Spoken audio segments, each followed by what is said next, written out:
What don't we know, and why don't we know it? Because if you don't know something, how would you know you don't know it? I'll be happy to clear that up for you. I'm going to focus on the underreporting of climate studies in broadcast, print, and online news through the lens of art. I started my life as a classically trained portrait artist at the Art Students League. As you can see from this portrait, my journey has been a long and winding road. This is a traditional, realistic study of light and shade on the figure. I also practice life drawing with the esteemed anatomist Robert Beverly Hale. So when did everything change? In everyone's life, there are tipping points, like in nature. It may be a job, a relationship, or in my case, a realization about our news. I was becoming a news junkie in the 1990s, and it coincided with a new sensationalism in American news coverage. I would flip between American news and the BBC, American news and the BBC. Well, in 1993, the BBC was covering the war in Bosnia, and American news was covering the Bobbitt marriage for weeks, the details of which I don't want to go into. But something in my brain clicked. As Sarajevo was being bombed, we here were thinking about the Bobbitt's problems. It's a perfect example of the elevation of minor news and the downplaying of major news. The image on the left side of this painting came from a photo in the New York Times. This commercialization of news was followed by the disastrous Telecommunications Act of 1996, signed by Clinton, that allowed for mergers in radio and TV cross-ownership, where there were 50 media companies in America in 1990. By 2000, that number dwindled to 6.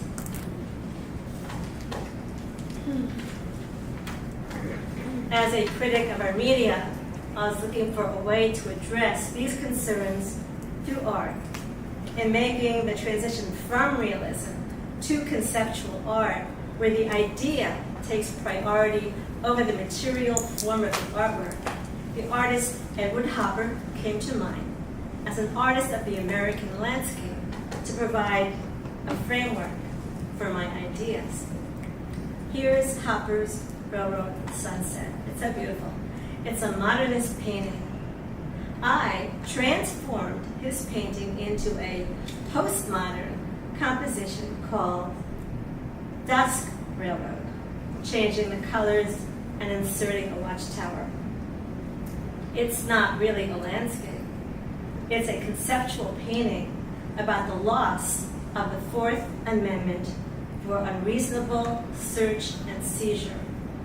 In 2006, William Binney was the head of Foreign Signals Intelligence. His house was raided by the FBI. He was interrupted in the shower with a gun pointed at his head because he blew the whistle on the NSA.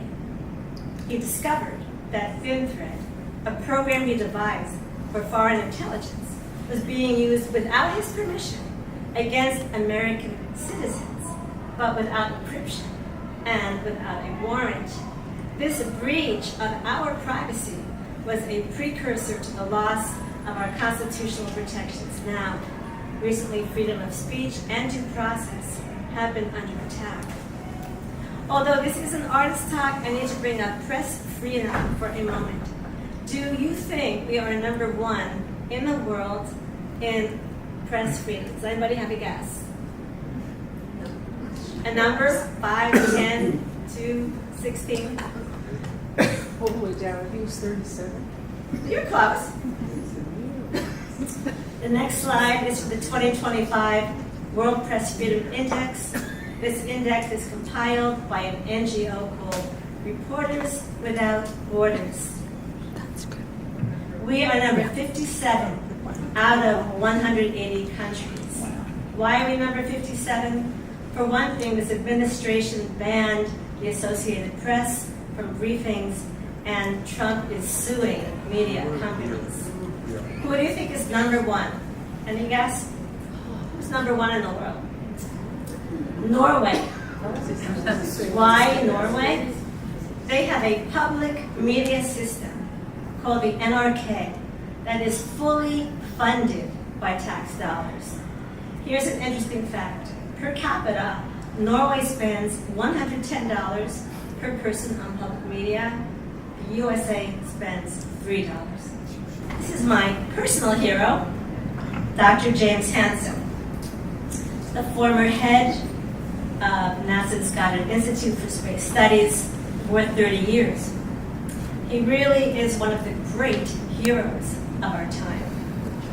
In this iconic photograph taken by Mohawk photographer Ben Palace, he's being arrested in 2011 for protesting against the Keystone XL pipeline, which would have carried dirty fuel from the tar sands to the Gulf. I found this photo on the internet on a website called Rainforest Action, not in a printed newspaper. Honestly, this photo upsets me every time I look at it. In 1988, Dr. Hansen, as we all know, warned Congress that the Earth was warming. And he made the front page of the New York Times, the front page. 20 years later, in 2008, he spoke to Congress again and said something very different. It was hard to find out what he said because it wasn't reported in America. However, it was reported in the Guardian newspaper in England. He said that the CEOs of fossil fuel companies should be tried for, quote, high crimes against humanity and nature for degrading our atmosphere and our oceans. Let me repeat that. Our chief climate scientist in 2008 called for the arrest of oil and gas executives. Here's a headline from The Guardian. Put oil firm chiefs on trial. That's in The Guardian. Is it any wonder why it wasn't reported here in America? In 20 years, Dr. Hansen went from front page coverage to zero coverage. I got in touch with Andrew Revkin, one of the top climate reporters at the New York Times, and asked him about this omission. He told me that he did report the story on his blog called .Earth. Or big oil and big coal climate criminals, there it is. But in a way, that was worse. It meant that the editors didn't want the story on the front page. Or any page, I imagine. Dr. Hansen was being silenced. Here's a photo of the room. It's packed with people. The back row, there are numerous video cameras. This was not taken in the dark of night. This was daytime in Congress. So what don't we know? And why don't we know it? Let's go back to Edward Hopper. It's so beautiful. This picture is called Early Sunday Morning. You can see the horizontal lines of the roof and the sidewalk and the vertical lines of windows and doors punctuated by a barber pole. Artists look for the essential lines in the way a picture is composed. So my work was influenced by him again. This is called Early Wednesday Morning. As you can see, I'm no longer painting. I'm using objects as my materials. It refers to a later arrest of Dr. Hansen in 2013, again against the Keystone XL pipeline. Only the Washington Post covered this story, but it wasn't a local story. It was a national story. In this artwork, the imagery of newspapers is ironic because the news is absent. The news of his arrest is absent. After reading an editorial by Dr. Hansen called game over for the planet about the dangers of burning tar sands for fuel, the game of chess and the chessboard came to my mind as a metaphor for the climate crisis because my dad was a chess master. So the next few compositions use this format of a chessboard. This is called Checkmate, Foxy, Moxie. This artwork highlights the signing of the Paris Climate Treaty. It was reported close to the front page in almost every publication in this country. Of course, why not? Someone didn't do that. Who was it? Big surprise. Rupert Murdoch's New York Post put the story on page 33, illustrated by 3 swimsuit models. Let me give you a close-up. You can see it on the bottom of the composition.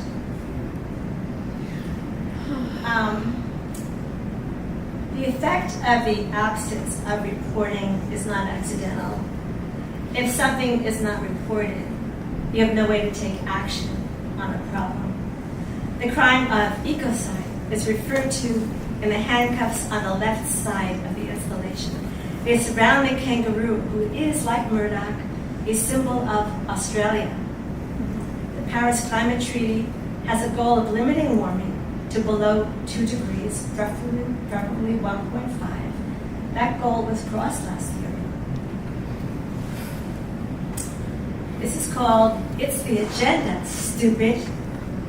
I know that's not polite. It's in the form of a quilt because, again, I was looking for an American genre for my conceptual artwork. I actually hired a quilter. It comments on the National Climate Assessment, which analyzes the impacts of climate change in the USA. Unfortunately, it was upstaged by Harvey Weinstein, who was arrested, the nerve of him, arrested on the same day that the National Climate Assessment was published. So I was walking on 57th Street and I passed by a newsstand. So these 3 newspapers were lined up, the New York Post, the Daily News, and New York Newsday. Well, Harvey Weinstein was on the cover of the New York Post and the Daily News, but amazingly, New York Newsday put the National Climate Assessment on the front page. But just a miracle, a miracle. A group I belong to called the Media and Democracy Project has a segment called What Should Be on the Front Page, But Isn't. This is a perfect example of editorial choice. New York Newsday made an ethical decision and decided to make the National Climate Assessment their entire front page because that's how important it really is. Trump has fired all 400 scientists who write this report. The good news is it will be published by a scientific group. This comparison of newspapers is a classical example of agenda-setting theory, 1972 by McCombs and Shaw. What people think are the most important issues of the day are the ones reported by our media, like immigration and the economy, always top the polls. When things are not reported, there are dire consequences, like the election of a climate denier. The Hindu Kush Himalaya assessment states 2 billion people will lose water from 8 countries in Asia at 1.5 because of glacial snowmelt for agriculture and industry. Why is the loss of water for 2 billion people not news? I found the study in the Times. It was absent from the Houston Chronicle, the LA Times, the New York Post, Chicago Tribune, Dallas Morning News, Detroit Free Press. I keep going on and on. But you get the idea. It was absent. How was that editorial decision made? This is What the Gap. I could have been more fresh if I said What the Gap. The emissions gap report of 2019 is extremely important. It analyzes where our emissions are headed and where they need to be to keep warming under 1.5. All of the imagery in this work comes from online news sources. Nothing is in print. Murdoch's Fox News never reported the study, although dozens of other online outlets did, including Breitbart. In this artwork, the Fox News logo starts in the corner and dissolves into storm clouds as it gets into the center of the composition. As our atmosphere and oceans warm, storms become more dangerous. I will digress just for a second to look at this graph from Yale. It's called Global Warming 6 Americans. As you can see from the graph on the left, the alarmed and the concerned in this country are 54%. On the right, we see dismissive, doubtful, disengaged, and there's a curious circle that says cautious. Who in the world are the cautious, and what does it mean? The cautious are not sure if global warming is happening or what the causes are. Think about that for a minute. When you add in the cautious, 45% of this country has no idea that we are in the midst of a climate emergency. This discrepancy between fact and fiction is evidence that we are now living in an endangered democracy. Platforms, formerly known as news organizations, don't deliver urgent news. They deliver other news, like alternative news. This is where my talk started in the 90s with sensational news, not real news. It's astonishing that the Fox News Network has been #1 in popularity in this country for 20 years. I've referred to the absence of reporting previously as a form of propaganda, inverse propaganda. Wouldn't it be nice to see climate scientists debate on the Sunday morning news shows instead of Trump 24/7? You know, Dr. Hansen just wrote a new report about the acceleration of global warming. Other scientists don't agree that it's new. They think it's like part of the tradition of trajectory. Wouldn't it be great to have Dr. Hansen and Dr. Mann on the Sunday morning news program instead of everything that we've become accustomed to hearing? I'm going to end my presentation with a new artwork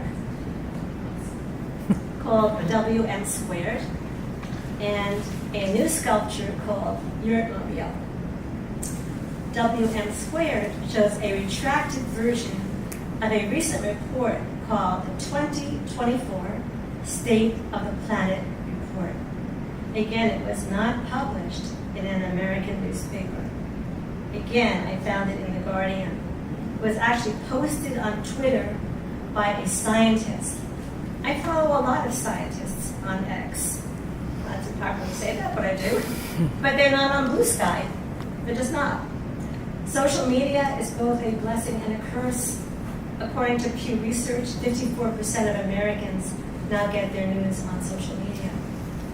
This is a post-conceptual digital print based on the artwork of a contemporary artist named Jenny Holzer.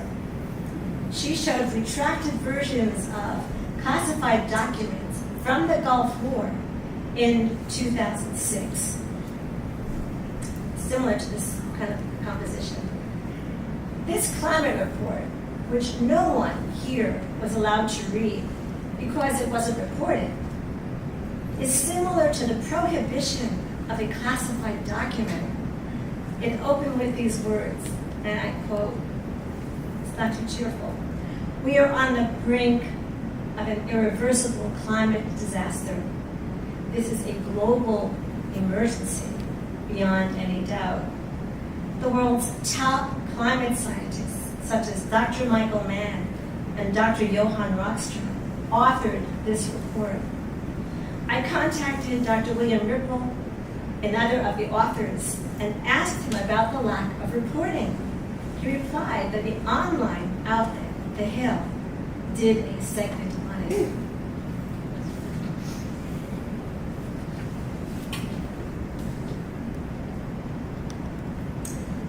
Spiritmobile. It's a mobile tent for the family, complete with a solar panel on top. We now live in a very precarious world. We don't know when or where extreme rain will fall from an atmospheric river. My daughter was stuck in a flooded subway station in July 2022 when Tropical Storm Elsa came to town and our subterranean drainage systems failed. I hope that I've made the case for exposing the suppression of climate studies in our press. Critical information about our climate has not been adequately shared with the American people. Our press has failed us. A system of information that is dependent on advertising dollars, corporate ownership, and billionaires has distorted the meaning and purpose of a free press. The press is not free. According to the research group Media Matters, only 1% of news reported on ABC, CBS, NBC, and Fox deals with climate. 1%. We need a publicly funded, independent media going forward. We need a news service that doesn't depend on the whims of Congress or the President for funding. Please join a media group or a climate group to work for change together. Please also write to the FCC to ask for truth in broadcasting on cable news networks. Sample letters are on the table. When Murdoch let his anchors lie about the 2020 election, he said it was not about red or blue, but of green. In other words, it was profitable to lie. Broadcast news is not allowed to distort the news. Cable news is not regulated. Thank you so much for allowing me to share my artwork with you.